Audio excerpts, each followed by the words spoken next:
My name is Emily, and this is my story. It's not your typical fairy tale, but it's mine, and I wouldn't change a thing. I'm 29, have a great job, a loving husband, Alex, and a cozy little house we call home. But life wasn't always this kind to me. 10 years ago, I was a different person. At 19, I found myself lost in a whirlwind of corporate parties and social drinking. It started innocently enough, a drink here, a party there. But before I knew it, alcohol became my crutch, my escape from stress and loneliness. Those 3 years are a blur, a time I'd rather forget but can't. Everything changed when I hit rock bottom and realized I needed help. I turned to a special center where people like me, battling their demons, found solace and strength. It was hard, but I came out sober and have been that way ever since. Alcohol? Can't stand it now. It makes me sick just thinking about it. 2 years ago, I met Alex. He was different from anyone I'd ever known. Kind, understanding, and he had this way of making me laugh even on my worst days. We had a whirlwind romance, and I knew he was the one. But I couldn't start a life with him holding on to my secret. So, one evening, I told him everything. My struggles, my rehab, my sobriety. I remember how nervous I was, sitting there on our old couch, fidgeting with the hem of my shirt. Alex listened quietly, his eyes never leaving mine. When I finished, there was a long pause, and my heart was racing. Then he said something I'll never forget. "Emily, your past doesn't define you. It's who you are now that matters." He hugged me, and at that moment, I knew I was safe with him. We got married a year later. It was a beautiful ceremony, simple yet perfect. But then came the reception, and with it, my first encounter with Diane, Alex's mother. I always knew she was a bit intense. But that day, she cornered me with a question that caught me off guard. "Why aren't you drinking, Emily? It's your wedding," she asked, a glass of champagne in her hand. I felt my throat go dry. Alex had told me to be honest, so I was. "I don't drink, Diane. I used to have a problem with alcohol, but I've been sober for years now." The look on her face was a mix of shock and something else. Contempt? It was hard to tell. "An alcoholic," she muttered under her breath. I felt my heart sink. Alex jumped in. "Mom, it's not like that. Emily's overcome so much. She's the strongest person I know." Diane didn't say anything more, but her cold stare stayed with me. That was the beginning of our rocky relationship. Little did I know, it was just the tip of the iceberg. After the wedding, life with Alex was everything I dreamed of. But there was a shadow hanging over us, and that shadow had a name. Diane, my mother-in-law. She never said anything outright about my past, but her disapproval was clear as day. It started with small comments. "I'm just surprised Alex chose someone with your history," she'd say, or, "In our family, we usually handle our problems without making a fuss." Each word was like a tiny needle poking at my confidence. One Sunday, we were invited to dinner at Diane's. Alex was in the kitchen helping his dad with the grill, and I was left alone with Diane in the living room. The air was stiff with unspoken words. "So, Emily, how's work?" Diane asked, not even looking up from her magazine. "It's going well, thanks. Just finished a big project," I replied, trying to sound cheerful. She hummed, her eyes still on the pages. "I just hope you're not overworking yourself. We wouldn't want any old habits to resurface." I felt a flush of anger, but I bit my tongue. Arguing with Diane wasn't going to help. "I'm doing fine, Diane. Thanks for asking." Alex walked in then, saving me from more of Diane's jabs. "Everything okay in here?" he asked, glancing between us. "Perfect," Diane smiled, as if our previous conversation never happened. "Just chatting with Emily about her job." The dinner was tense, at least for me. Diane played the gracious hostess, but her eyes kept darting to me, like she was waiting for me to slip up. I stuck to water, even though the wine was flowing freely around the table. After dinner, when we were alone, I told Alex how I felt. I don't know, Alex. It's like she's always judging me, waiting for me to make a mistake. Alex put his arm around me. I know my mom can be tough, but she just needs time. She'll come around, you'll see. I wanted to believe him, but deep down, I knew it wasn't that simple. Diane had made up her mind about me, and nothing I did was going to change it. The drive home was quiet. I stared out the window, lost in thought. Alex reached over and squeezed my hand. We'll get through this, Em, together. A few months had passed since the wedding, and Alex's family planned a big gathering. It was a sort of annual tradition, a summer barbecue where everyone from his side of the family would come. I was nervous, but Alex reassured me that it would be fine. The day was sunny and warm, perfect for a barbecue. Everyone was there, aunts, uncles, cousins. The backyard buzzed with laughter and chatter. I tried to blend in, helping with the food and setting up tables, but I couldn't shake off the feeling of being watched. Diane was there, of course, floating around, greeting everyone. Then, during lunch, she called for everyone's attention. My heart sank.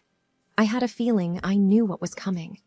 Family, Diane began, her voice loud and clear. I think it's important we all know who we're welcoming into our family. Emily, here, has a past. She's a recovering alcoholic. The words hung in the air. I felt every eye in the backyard on me. My face burned with embarrassment and anger. Before I could say anything, Alex's Uncle Mike, who I hadn't spoken to much before, stood up. Well, Diane, since we're sharing, I might as well say I'm 10 years sober myself. It's not easy overcoming something like that. Takes a lot of courage and strength. I looked at him, surprised and grateful. Diane's face tightened, but Mike continued. I think what Emily has done is remarkable. She should be commended, not judged. Then, one by one, other relatives started chiming in. We all have our struggles, Diane, said Alex's cousin Sarah. Emily's past doesn't define her. Even Alex's grandmother, a sweet but stern woman, added her voice. Diane, dear, this isn't the time or place. Let's be a family that supports, not one that tears down. Diane was outnumbered. She mumbled something about just being concerned and walked off. Alex came over and gave me a tight hug. See? They love you. The rest of the afternoon went surprisingly well. Uncle Mike even shared a bit of his own story with me, and I felt a sense of belonging I hadn't expected. It was like his words had broken some invisible barrier, and I found myself chatting and laughing more freely. As we drove home, I felt a mix of emotions. I was still upset about Diane's stunt, but I was touched by the unexpected support from Alex's family. Your family is amazing, Alex, I said, leaning back in the seat. Yeah, they're pretty great, he replied, smiling. And now they're your family too. The support from Alex's family at the barbecue gave me a much-needed boost. But Diane wasn't the type to give up easily. I started noticing little things that didn't sit right with me. It began with a casual family dinner at Diane's house. She had always kept a few bottles of wine around, but that night, the dining room looked like a minibar. Bottles of all sorts were displayed prominently. I caught her eyeing me, almost as if she was daring me to take a drink. Mom, you've outdone yourself with the drinks, Alex commented, unaware of the tension. Oh, you know me, I like to have options for our guests, she replied, her voice too sweet. I stuck to water, but I couldn't shake the feeling that this was more than just hospitality. A few days later, Alex and I were at home when he mentioned something that made my heart drop. Mom's been suggesting I should relax more, have a drink in the evening. She even gifted me some fancy scotch. I tried to keep my voice steady. That's nice of her, but you don't have to drink if you don't want to. He laughed. I know. Just thought it was a bit odd, her insisting on it. That's when it hit me. Diane wasn't just targeting me. She was trying to weave alcohol back into our lives through Alex. The last straw was a conversation I accidentally overheard. I was at Diane's house, helping her set up for another family event. I thought she was in the garden, so I was surprised when I heard her voice coming from the living room. Peeking in, I saw her talking on the phone, not noticing me. "I'm telling you, she'll slip up eventually," Diane was saying. "If she's around alcohol enough, she'll go back to her old ways. Then Alex will see I was right about her." I felt sick to my stomach. She was plotting against me, trying to make me relapse. I didn't know what to do. Confront her? Tell Alex? I felt trapped and scared. At home, I sat Alex down and told him everything. The drinks at dinner, the scotch, and what I overheard. He was shocked. "Mom wouldn't do that, Emily. Maybe you misunderstood." "I wish I did, Alex, but it's all adding up. She's trying to make me drink again." Alex looked torn, caught between his wife and his mother. "Let me talk to her, okay? This has to be a misunderstanding." The days after my talk with Alex were filled with tension. He said he spoke to Diane, but things didn't change much. I was on edge, always careful around her, especially with drinks. Then, something wonderful happened that brought a glimmer of hope. I found out I was pregnant. Alex and I were over the moon. We shared the news with Diane, hoping it might soften her attitude. "Oh, a baby," Diane said, her voice flat. "That's news. Congratulations." Her reaction was underwhelming, but I didn't let it bother me. I was too happy about the baby. A couple of weeks later, Diane invited us over for dinner again. I was cautious, given her recent behavior, but Alex convinced me to give her another chance for the sake of family harmony. Dinner started off well enough. Diane was on her best behavior, or so it seemed. Then came dessert, a cake that Diane had baked herself. "It's a special recipe," she said, serving us generous slices. I took a bite and immediately knew something was off. There was a strong taste of alcohol, cognac maybe. I put my fork down, feeling nauseous. "Diane, is there alcohol in this cake?" I asked, trying to keep my voice steady. She looked surprised, then chuckled. "Oh, just a splash for flavor. It's completely cooked off. Don't be so dramatic, Emily." I pushed the plate away, feeling betrayed and sick. Alex was frowning. "Mom, you know Emily doesn't drink. Why would you add alcohol to the cake?" Diane's attitude shifted. "It's just a cake, Alex. If she's so sensitive, maybe she shouldn't be eating dessert." I couldn't take it anymore. I excused myself and went outside for air. Alex followed me. "I'm sorry, Em. I don't know what's gotten into her." "I told you, Alex. She's doing this on purpose. She knows I'm pregnant and still she—" Alex hugged me. I know. I'll talk to her again. This isn't right."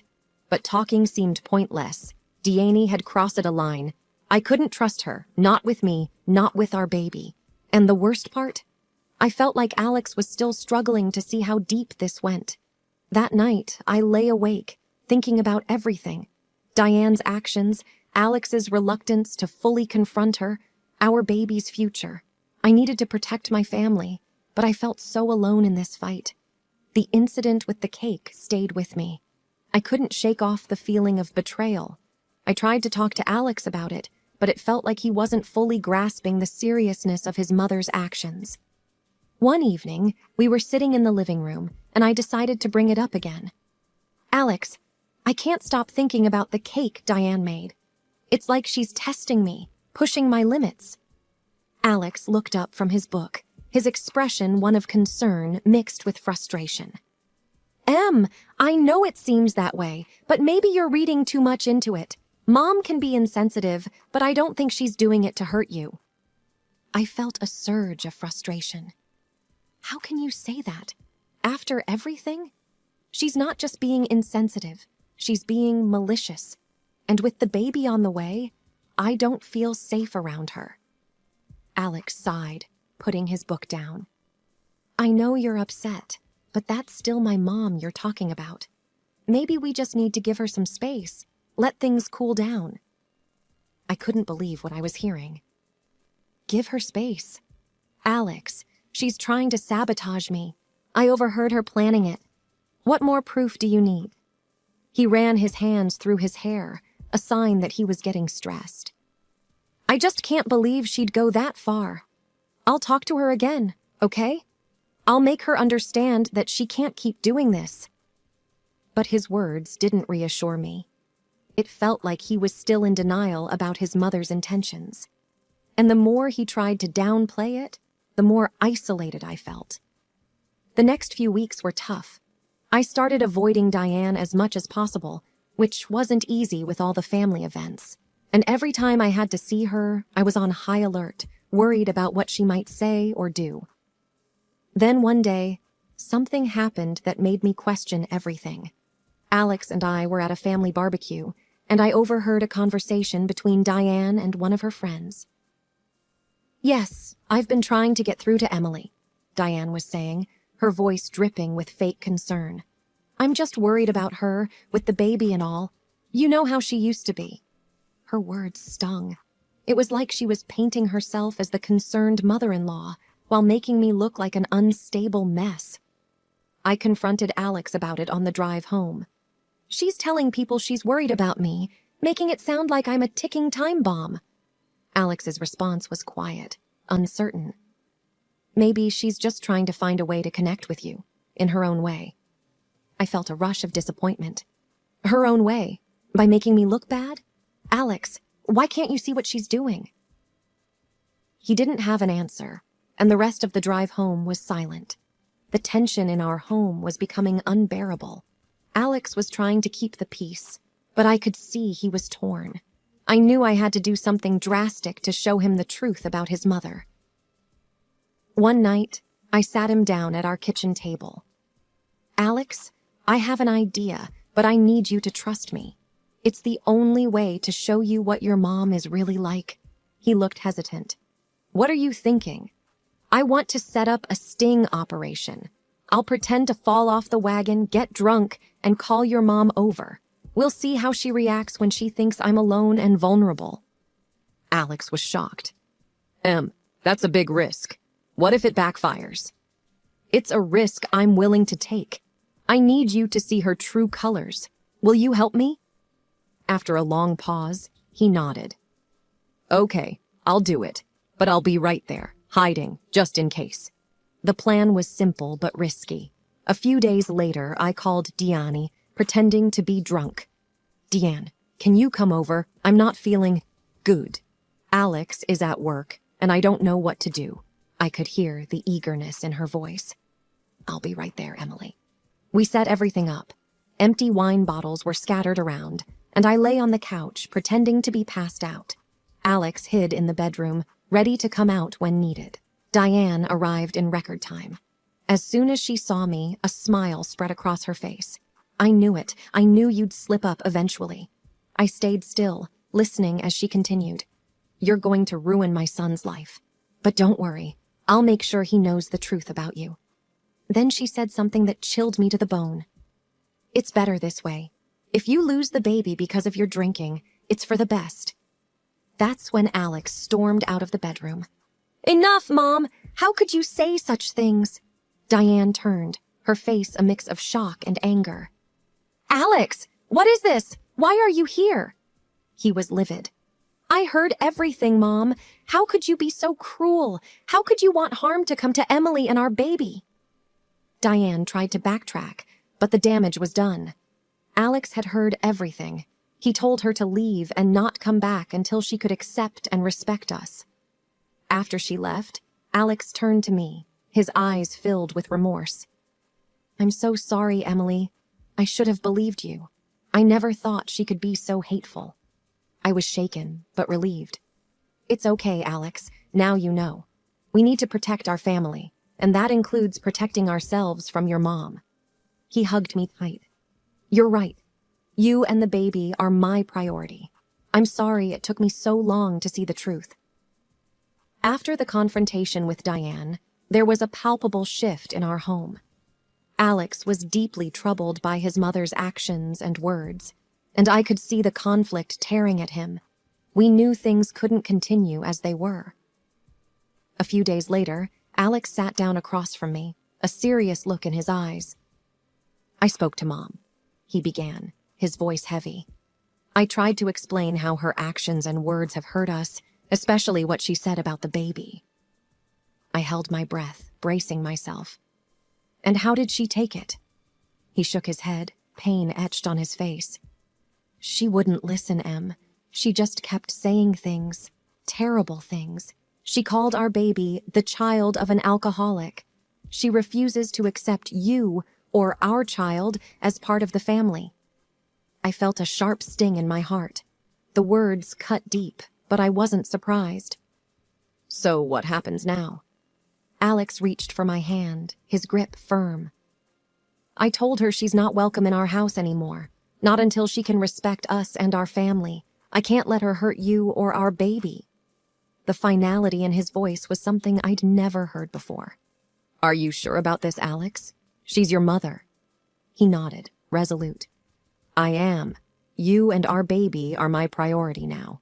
I love my mom, but I can't allow her to continue treating us this way. The decision to cut ties with Diane was a hard one, especially for Alex. But it was necessary for the well-being of our little family. We needed peace, stability, and love, things that Diane, in her current state, couldn't offer. In the following weeks, we focused on each other and the arrival of our baby. It was a time of mixed emotions. There was the joy of anticipation, but also the sadness of the rift in the family. Yet, through it all, Alex and I grew closer, our bond strengthened by the challenges we had faced.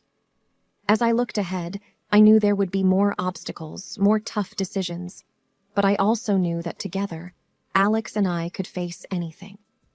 We had chosen a path of love and respect for ourselves and for our child. And that made all the difference.